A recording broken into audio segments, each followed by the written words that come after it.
परिवार की जिम्मेदारी निभाने के चक्कर में जाने कितने प्रवीण तांबे अपनी इच्छाओं के आगे बेबस नजर आते हैं और एक दिन अपने सपने के पूरे होने की उम्मीद छोड़कर गुमनामी में कहीं खोकर रह जाते हैं।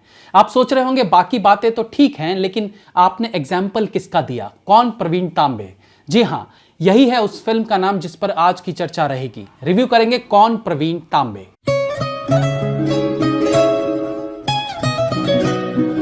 बायोपिक के इस मौसम में स्पोर्ट्स बायोपिक पर फिल्म मेकर्स का रुझान ज्यादा है। इस कारण कभी धोनी जैसे बड़े नाम की जिंदगी के संघर्ष को पर्दे पर दिखाया जा रहा है, तो कभी कपिल देव के सिंगल हैंडेड वर्ल्ड कप लाए जाने को 30 सालों बाद दिखाने का काम किया जा रहा है। अब महिला क्रिकेटर पर भी बायोपिक बनने की तैयारी है, तो कभी कलाइयों के जादूगर कहे जाने वाले अजहरुद्दीन की कहानी पर भी एक बेअसरदार सी बायोपिक भी हम देख चुके हैं। लेकिन फिल्म मेकर्स के मन में ऐसा क्या रहा होगा जिसने स्पोर्ट्स बायोपिक के नाम पर उस इंसान की जिंदगी के संघर्ष को लोगों के सामने परोसने का सोचा, जिसके नाम को सुनकर सबके मन में यही सवाल उठता है, कौन प्रवीण तांबे? ये एक क्रिकेटर के सक्सेसफुल होने की कहानी से कहीं ज्यादा एक इंसान के नेवर गिव अप वाले एटीट्यूड को दर्शाती है। यहां ये कहावत भी सत्य होती नजर आती है कि age is just a number, और इसी कारण प्रवीण तांबे ने 41 साल की उम्र में न केवल आईपीएल से अपने क्रिकेट करियर का आगाज किया, बल्कि 42 साल की उम्र में रणजी ट्रॉफी खेलकर अपने बचपन से पाले उस सपने को भी पूरा करने में कामयाब रहते हैं, जो कभी परिस्थितियों, तो कभी नेगेटिव लोगों, तो कभी परिवार की जिम्मेदारियों के कारण पूरा हो ही नहीं पाया। फिल्म में लीड रोल प्ले करने वाले श्रेयस तलपड़े के लिए क्रिकेट बायोपिक करना तो नई बात जरूर है, लेकिन क्रिकेट बेस्ड फिल्म करना इनके लिए नया नहीं है, क्योंकि इन्होंने अपने करियर की शुरुआत ही एक क्रिकेट बेस्ड सफल फिल्म से किया था, जिसका नाम था इकबाल।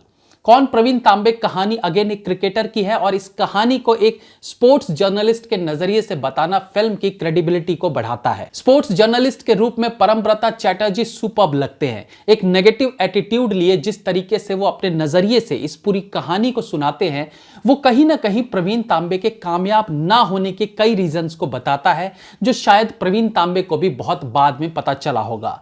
फिल्म का स्क्रीन प्ले अच्छा है, बट मैं पर्सनली जो एक फिल्म के स्क्रीन प्ले को लेकर सोचता हूं, उस पर थोड़ा प्रकाश डालना चाहूंगा।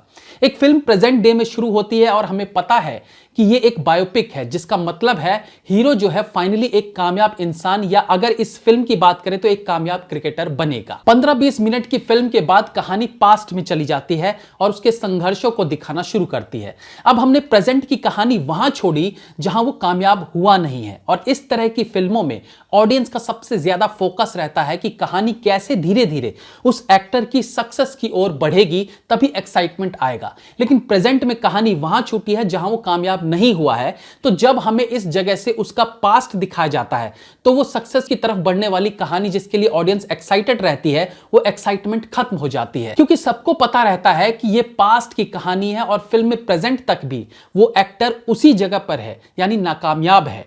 तो असली मजा तब आएगा फिल्म देखने का जब ये पास्ट की कहानी खत्म होकर प्रेजेंट में आएगी, और फिर आगे पता चलेगा कि हीरो कैसे सक्सेसफुल हुआ।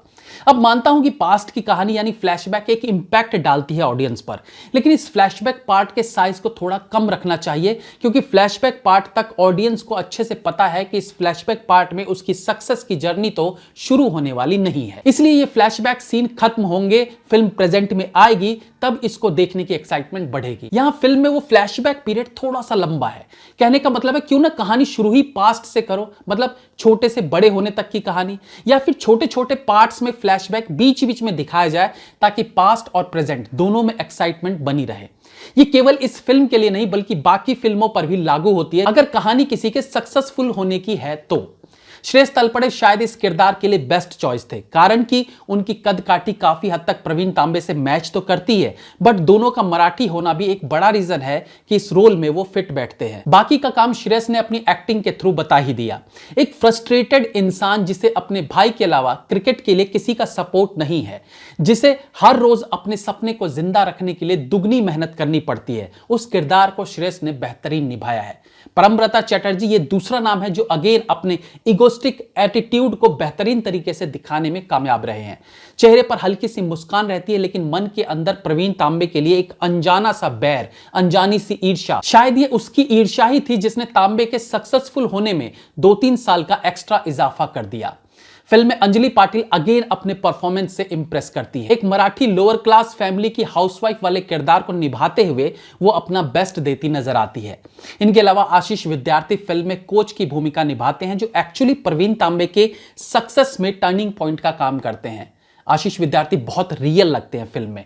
घर में अकेले सब्जी बनाना मींस फील होता है जैसे वो अपनी असल जिंदगी भी ऐसे ही जीते हों। इनके अलावा तांबे के माँ बाप के किरदार में छाया कदम और अरुण नालावडे का भी काम बहुत अच्छा रहता है। किरण यज्ञोपवीत की लिखी कहानी कुछ जगह बिखरी सी लगती है, लेकिन अंततः ये एक सुखद एहसास दिलाती है।